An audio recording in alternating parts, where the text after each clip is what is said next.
Did you want to? Okay. The word for word is jirani. Torn clothes. Kim. Weather. Pati. On the road. Na. Not. Shanti. There is. Shanti. Dishanti. Giving charity. Giving charity. Bhiksham. Alms. Na. Not. Eva. Also. Angripa. The trees. Parabrita. One who maintains others. Sarita. The rivers. Api. Also. Asushan. Have dried up. Rudha. Closed. Guha. Caves. Kim. Weather. Ajita. The Almighty Lord. Avati. Give protection. Na. Not. Upasanam. The surrendered soul. Kasmati. What for? Oh, and excuse me, what for then? Could you say that again, Prabhu? What? Is that Kasma?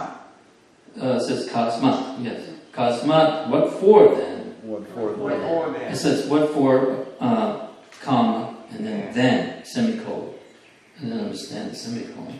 But anyway, Vajanti, flatters. Kabaya, the learned. Dana, wealth. Durmada Andan, too intoxicated by. So I'll read the translation. This is the translation by His Divine Grace, A.C. Bhaktivedanta Swami Srila Prabhupada. Are there no torn clothes lying on the common road? Do the trees which exist for maintaining others no longer give alms in charity? Do the rivers, being dried up, no longer supply water to the thirsty? Are the caves of the mountains now closed? Or, above all, does the Almighty Lord not protect the fully surrendered souls? Why then do the learned sages go to flatter those who are intoxicated by hard-earned wealth? Now, please repeat after me. Are there no torn clothes? Lying on the common road? Do the trees which exist for maintaining others no longer give alms in charity?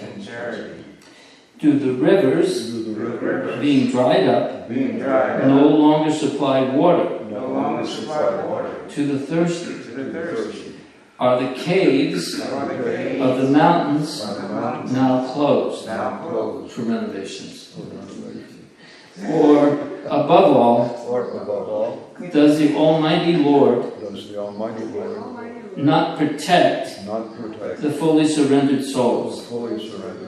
Why then do the learned sages go to flatter those who are intoxicated by hard-earned wealth? Yeah, I mean, they're actually saying now most of the wealth in America is not earned money, it's inherited. Most of the wealth is controlled by heirs to those who earned it. Slightly different, sort of like the aristocracy of Europe that we left behind. The purport by His Divine Grace, A.C. Bhaktivedanta Swami Srila Prabhupada. The renounced order of life is never meant for begging or living at the cost of others as a parasite. According to the dictionary, a parasite is a sycophant who lives at the cost of society without making any contribution to that society. The renounced order is meant for contributing something substantial to society and not depending on the earnings of households. This is a long purport, by the way. On the contrary, acceptance of alms from the householders by the bona fide mendicant is an opportunity afforded by the saint for the tangible benefit of the donor. In the Sanatana Dharma institution, almsgiving to the mendicant is part of the householder's duty, and it is advised in the scriptures that the householders should treat the mendicants as their family children and should provide them with food, clothing, etc., without being asked. Pseudo-mendicants, therefore, should not take advantage of the charitable disposition of the faithful householders. The first duty of a person in the renounced order of life is to contribute some literary work for the benefit of the human being in order to give him realized direction toward self-realization.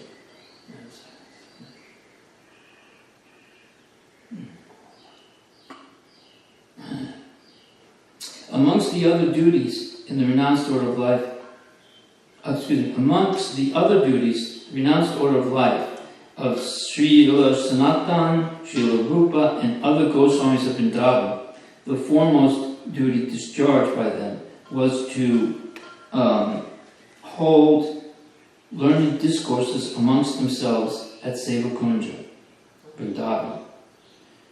Thus, and then in quotes it says, the spot where Sri Radha Damodar temple was established by Srila Jiva Goswami, and where the actual Samadhi tombs of Srila Rupa Goswami and Srila Jiva Goswami are laid. What other important transcendental personality is associated with that place? Sri Radha Damodar temple. Srila Prabhupada lived there before he came here. His room is now permanently maintained as his quarters. For the benefit of all in human society, they left behind them immense literatures of transcendental importance.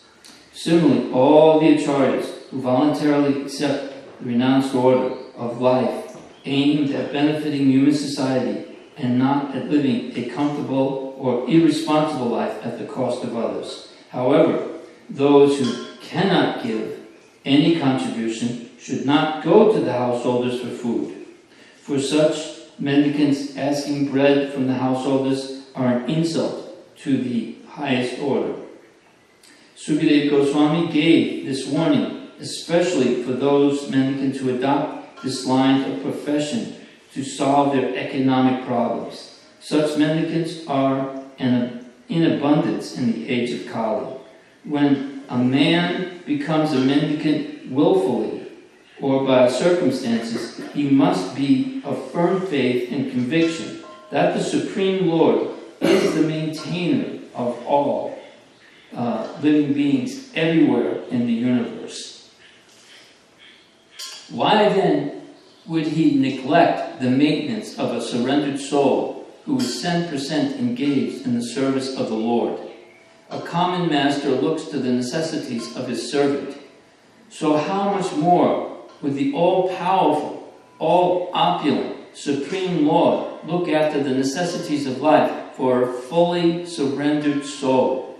The general rule is that a mendicant devotee will accept a simple small loincloth without asking anyone to give it in charity. He simply salvages it from the rejected torn cloth thrown in the street. When he is hungry, he may go to a magnanimous tree which drops fruits. When he is thirsty, he may drink water from the flowing river. And Prabhupada pointed out in one class that the trees, like the mango, they're supplying mangoes, but they don't eat them. They don't eat the fruits that they're growing. They're just producing them for the benefit of everyone else. He does not require to live a comfortable home, but should find a cave in the hills and not be afraid of jungle animals, keeping faith in God who lives in everyone's heart. The Lord may dictate to tigers and other jungle animals not to disturb his devotee. Haridas Thakur, a great devotee of Lord Sri Chaitanya, used to live in such a cave, and by chance a great venomous snake was a co-partner of the cave. Some admirer of Thakur Haridas, who had to visit the Thakur every day, feared the snake and suggested that the Thakur leave that place because his devotees were afraid of the snake and they were regularly visiting the cave. Thakur Haridas agreed to the proposal on their account, but as soon as this was settled, the snake actually crawled out of its hole in the cave and left the cave for good before everyone present. By the dictation of the Lord, who lived also within the heart of the snake gave preference to Haridas and decided to leave the place and not disturb him. So this is a tangible example of how the Lord gives protection to a bona fide devotee like Thakur Haridas. You know, a couple of weeks ago I was reading the Jharkhand forest, and it was, I had forgotten just how, firstly, Lord Chaitanya, I don't know if he did it on purpose or not, but his foot touched a tiger. It's almost like he kicked it. And the tiger immediately became ecstatic and got up on its hind legs and started chanting, dancing and chanting. Then the next day, he was in the river, and there was these mad elephants came rushing into the river, and he started splashing the water on them, and that was like, a blessing. And then they became ecstatic, and they were standing up and chanting and dancing. And then gradually later on, it started to increase as he was moving along. And at one point, the deer and the tigers were arm in arm, holding each other and kissing each other and chanting Hare Krishna. And it got more. And then even like the snakes and all the other creepers and then the birds and everything, all the living entities, they were all chanting. Of course, we can't imitate that. But like that bird right there, he's probably chanting. He lives in New Talavana. Prabhupada said that I have on the, if you go on VIHE, Vedic Institute Higher Education, their website, of all these seminars. And then down, about 3/4 of the way down, sounds of Vrindavan. And it's all these birds singing. Yes? When I was in Mayapur, one of my friends, because I was recording the bird sounds and things, and she said that they were told that the birds chirping on the dawn was more auspicious than the Vedic hymns. Yeah. I remember Bhakti Swarup Damodar, when he moved to Atlanta, right near the temple, he said that it sounded like the birds. He wrote this to Prabhupada, that's why Prabhupada came to Atlanta, one of the reasons. And he said it sounds just like Vrindavan, it sounds like they're chanting the glories of Krishna. I mean, he was such an advanced soul. But I'll tell you a quick little silly story about Bhakti Swarup Damodar. That's where when Prabhupada came to Atlanta, Dr. Richard Thompson was living there, Siddhartha Gupta, some other devotees, Madhava Das. And that's when they formed the Bhaktivedanta Institute in 1975. And so all these, all these birds are glorifying the Supreme Lord. But I'll just tell you this story, a little, a personal story. But when my son was about 2-3 years old, I used to make this noise and try to pretend like it wasn't me, and I'd go, Harino, Harino. And he was going, what's that? I said, it's about Harino bird. And then after a while I thought, he got on to me that it's you, you're doing it. No, I'm not doing it. Oh,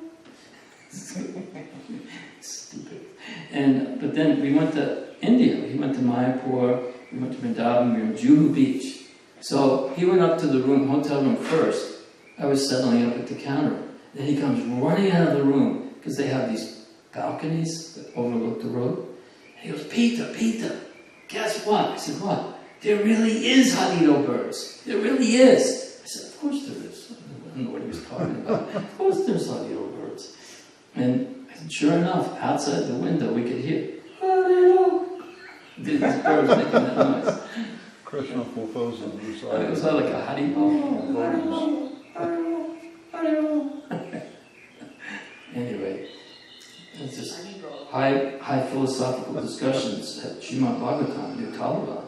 So, by the dictation of the Lord, who lived also within the heart of the snake gives preference to Haridas, and also decided to leave the place and not disturb him. So this is a tangible example of how the Lord gives protection to a bona fide devotee like Thakur Haridas. According to the regulations of the Sanatana Dharma institution, one is trained from the beginning to depend fully on the protection of the Lord in all circumstances.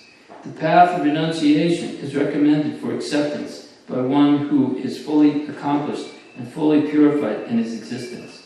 This stage is described also in the Bhagavad Gita 16.5 as Daivi Sampat. I'm going to read that in a minute. The human being is required to accumulate Daivi Sampat, or spiritual assets. Otherwise, the next alternative, Asuri Sampat, or material assets, will overcome him disproportionately, and thus one will be forced into the entanglement of different miseries of the material world. A sannyasi should always live alone, without company, and he must be fearless. Of course, in ISKCON we never wanted the sannyasis to be alone. There we should have a brahmachari with him. He must never be afraid of living alone, although he is never alone.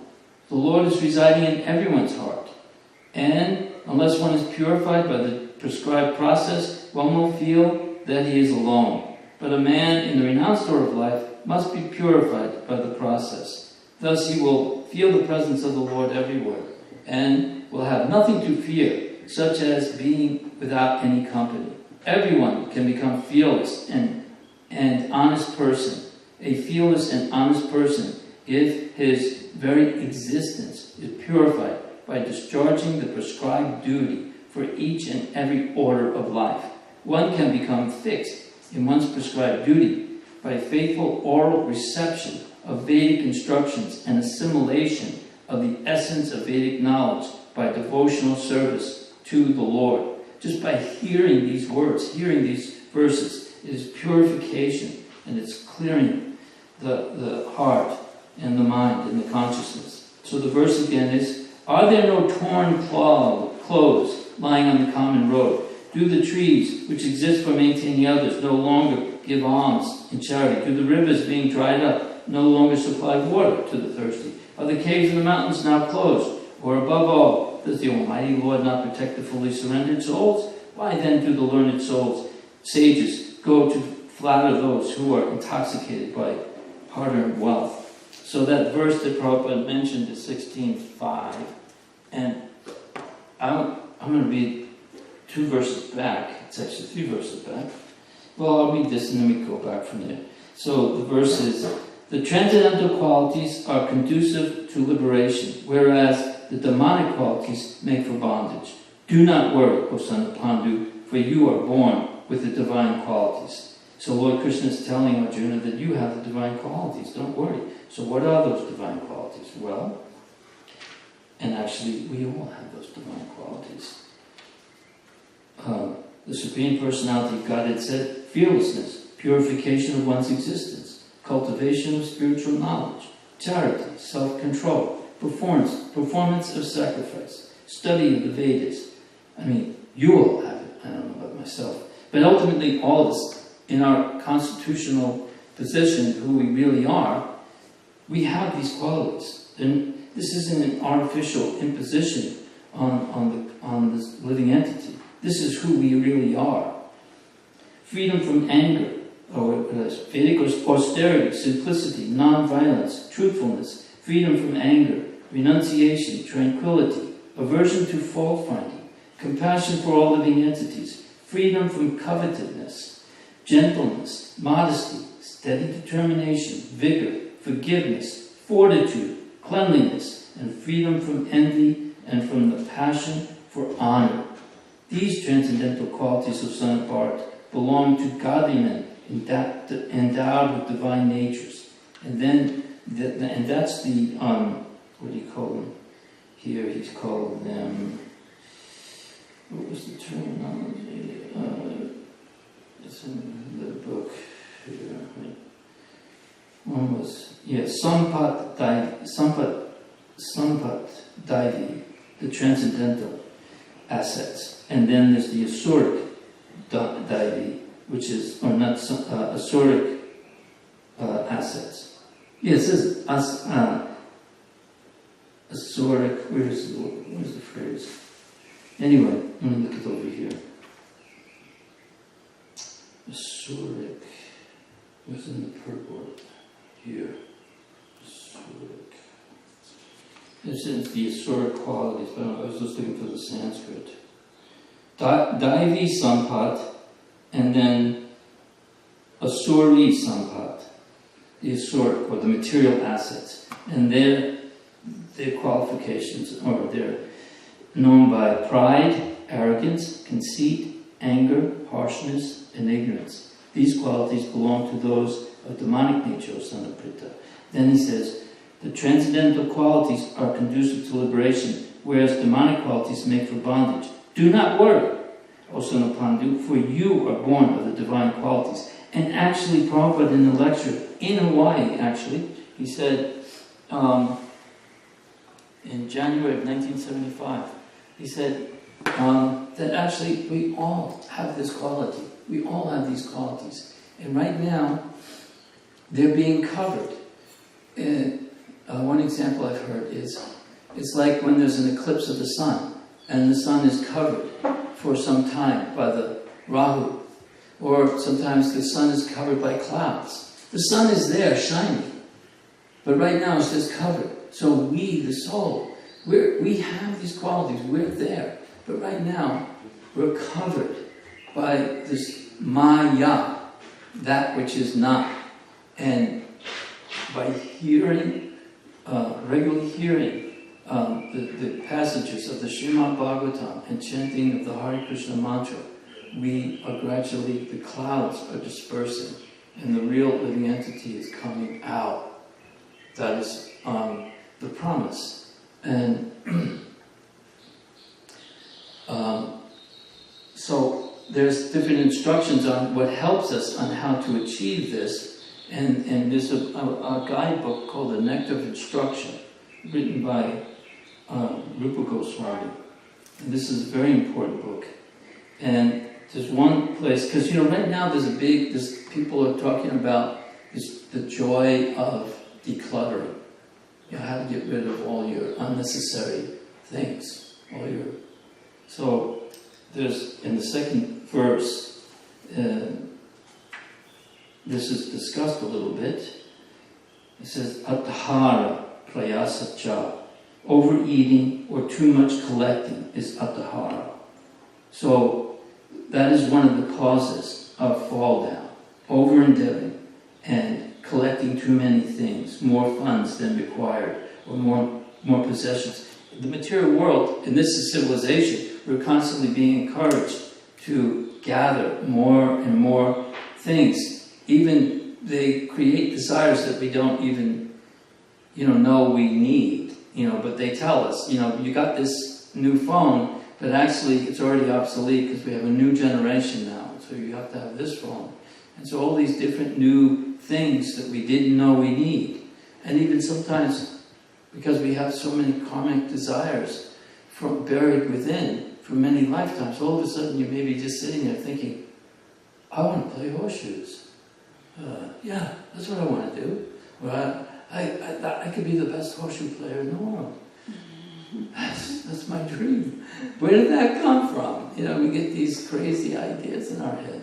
They just come in. But we have to, or I wanna, swim in the Olympics, or play volleyball in the Olympics.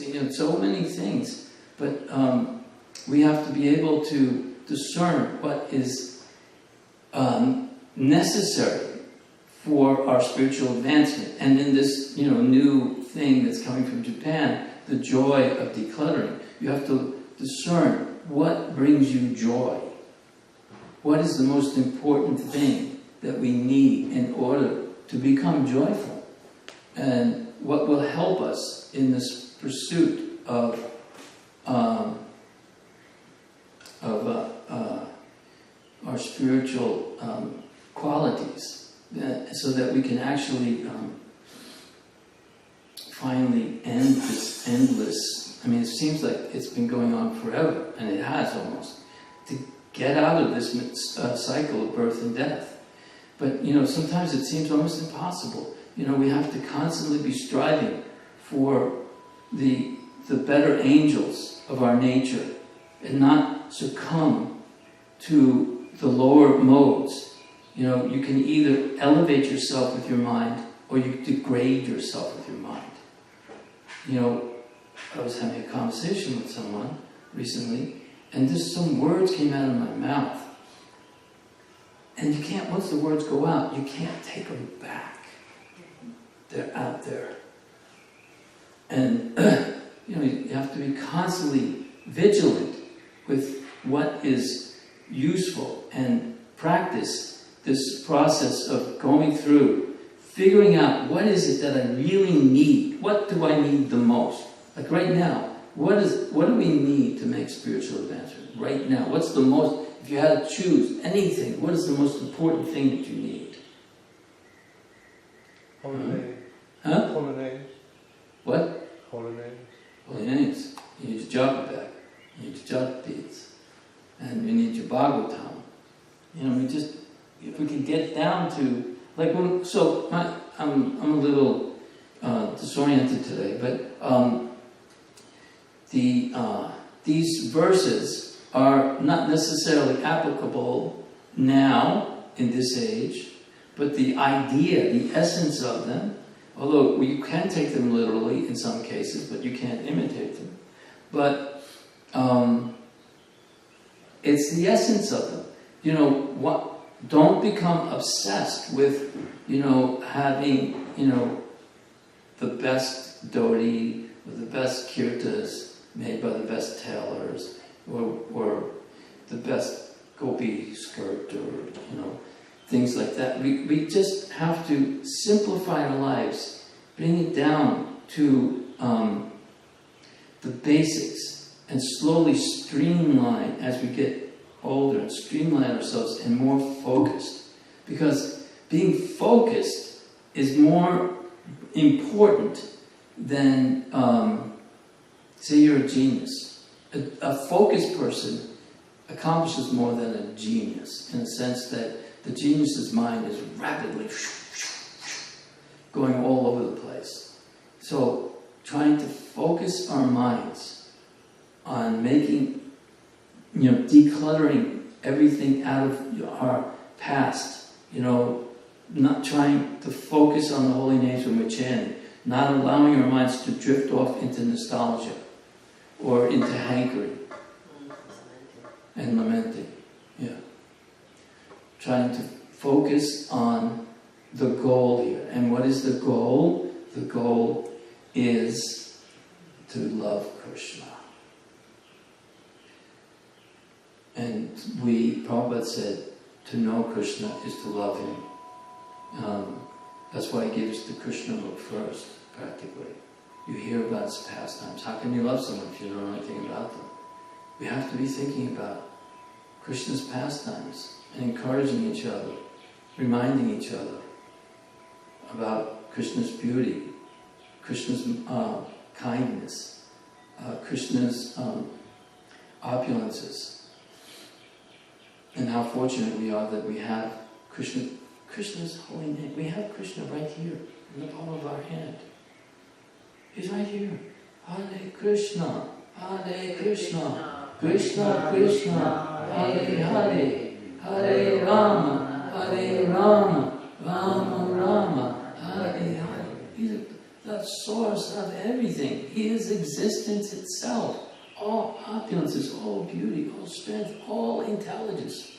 Everything, all renunciation, everything is right there. We have the chance to be with Him all the time, but we have to be present.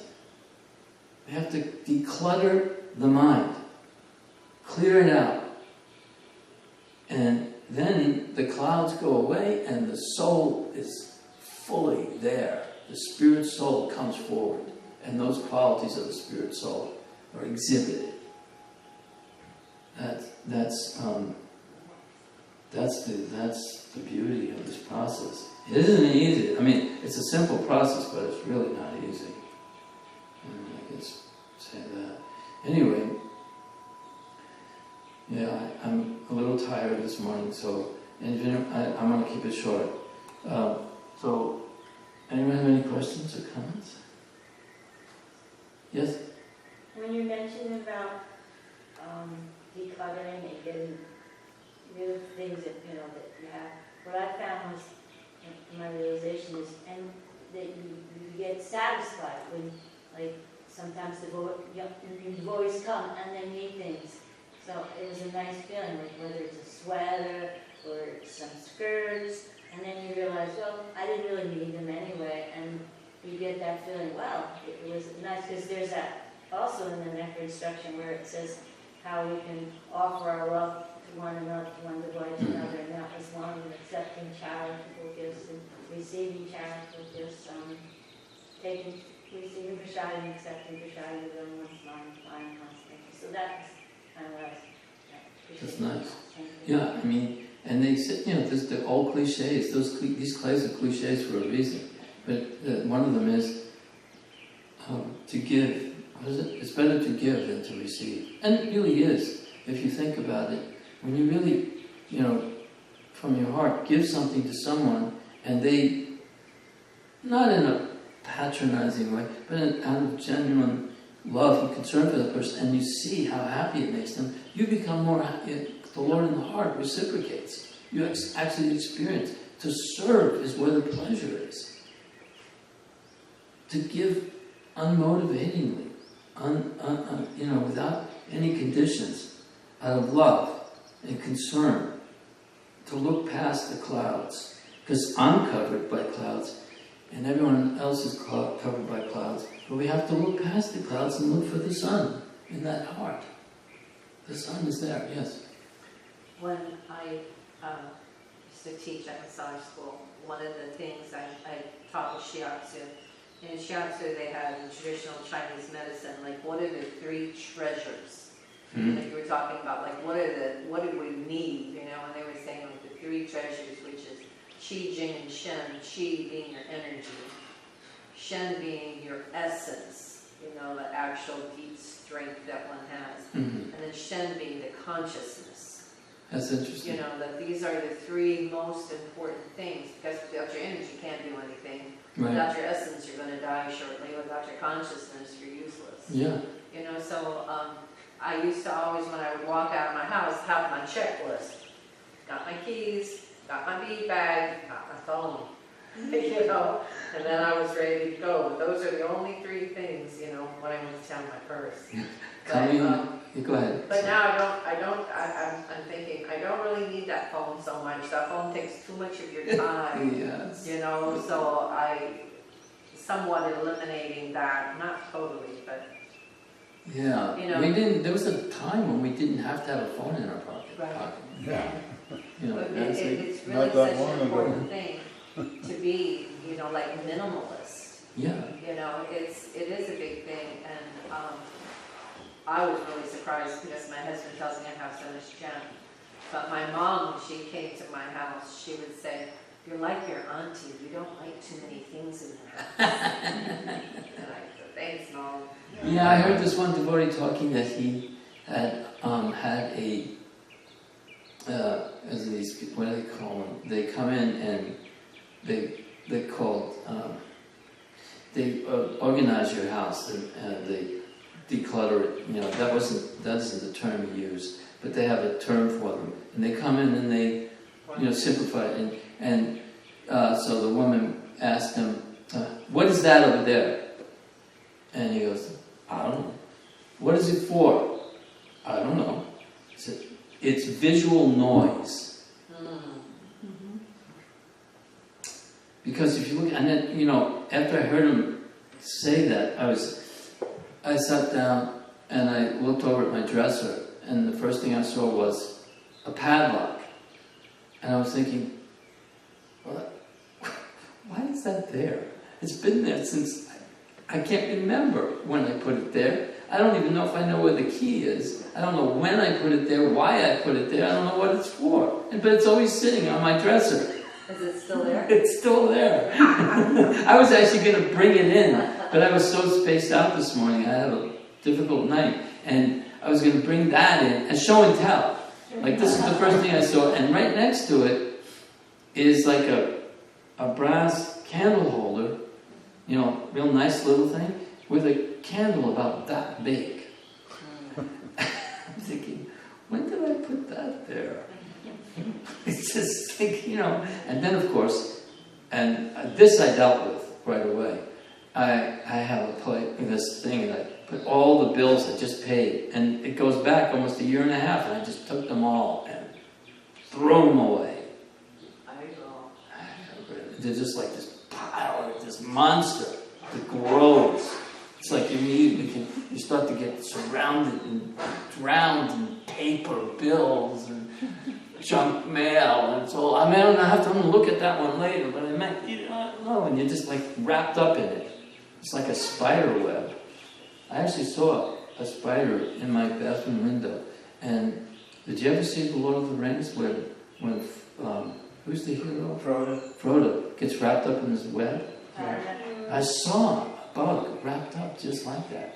A little tiny one. And the spider was... And that's what... We're all just wrapped up in our stuff. And they keep giving us more stuff. And you gotta get this stuff, and you gotta have that stuff. You don't have this? You don't know about that? Like someone mentioned something the other day about Snapchat. And I go, what is that? I never heard of that. And actually I was like really relieved. God, I don't even know what it is. That's great. And I've never Twittered. And I've never tweeted. Not in this lifetime. Huh? Not in this lifetime. And then yeah, well, that's true. And hopefully not in the future.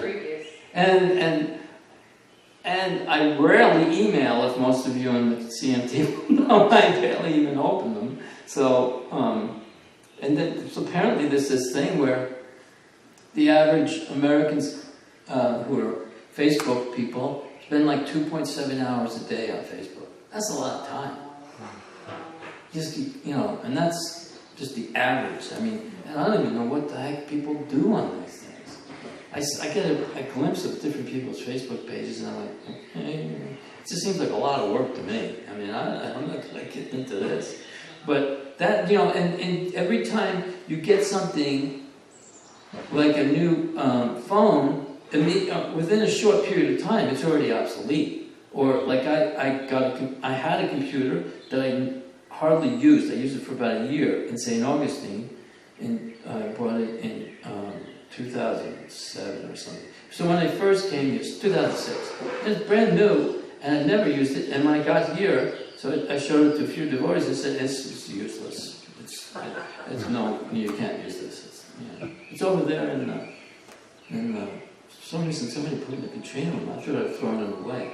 But yeah. So these things that they just well, which Microsoft do you have? Which Windows do you have? You know, Windows this or Windows that. I don't know what they're talking about. So many different latest trends and latest gadgets you have to have, and you gotta, you know. And then, you know, like sometimes, you know, you want, like people get obsessed with a certain thing, like a car. I want to get this car, you know. And I heard this devotee talking about, he had a friend who always wanted a Porsche. Always wanted a Porsche. Always talking about wanting a Porsche. So he meets the friend and said, "Did you ever get the Porsche?" He goes, "Yeah." He said, "What was the best part about it?" "When I bought it."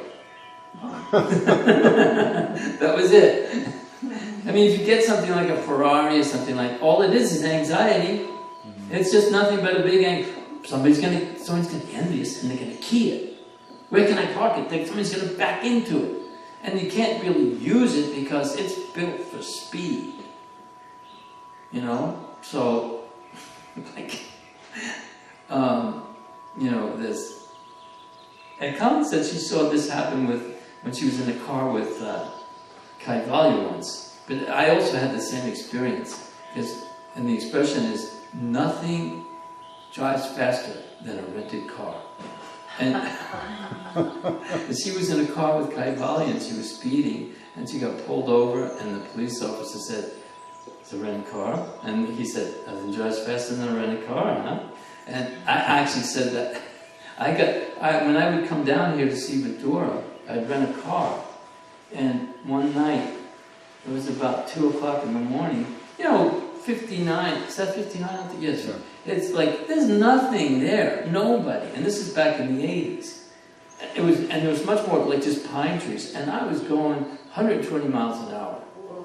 And so finally I just, decide that I'm going to pull over now and get some rest. And so I start to pull over, and all of a sudden I notice this blue lights behind me flashing. And I go, "Oh my God, what's that?" So I pull over, and he says, "Didn't you see me?" I said, "No." He said, "My God, I've been following you for an hour. You've been flying." I don't know if it was an hour, it was a long time. But you were flying. He said, "I got the hands." He said, "It's rent a car, right?" "Yeah." I said, "I'm sorry, but I'm going to have to give you a ticket." But boy, you were really moving. Oh, come on, I can't For just... 120 miles? I was doing 120 miles an hour. I don't know how long I went. When did he Maybe an hour. clock you? Yeah. Huh? When did he clock you? I'm not sure. I can't Because remember. that's jail. Yeah, he was laughing. He admired me.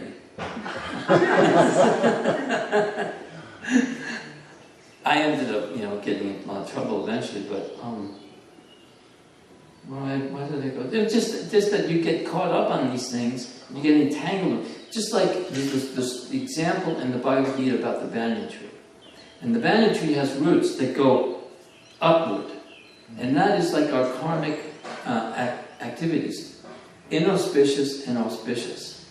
And it's constantly we're creating inauspicious and auspicious karmic reactions. And even the auspicious ones, the pious ones, are entangling us more and more in this delusion. This material world is not a happy place. It appears the happiness isn't here. It looks like it. It's Maya. It's not. It's that which is not. There's no happiness here. They advertise it as being a place of happiness. You can get happiness over here, but you're never going to get it. Every time you go and think that only the happiness is just that 1 minute of elation when you think you finally achieved it, and then you go, it's not that. You don't get the response you thought you were going to get. You don't get the feeling you thought you were going to get. It doesn't feel like the same thing you see on the people on the TV, the way they look, and how much happiness they're getting. Or you save up for a vacation and you finally go to that place, and it's going to be it's a tropical paradise with beaches, and it rains the whole time you're there. Or you have dysentery, or it's always something. And even if it is nice, the weather, it isn't as nice as you thought, and you get sunburn or whatever. The only happiness is decluttering our hearts and clearing away the clouds and letting the soul, that sun, 10,000 times brighter than the sun, come forth. I don't know if I made any sense today, but sorry. Anyway, that's my thoughts. Anything else? Okay. Jai Srila Prabhupada, Jai Srimad Bhagavatam, Hare Krishna.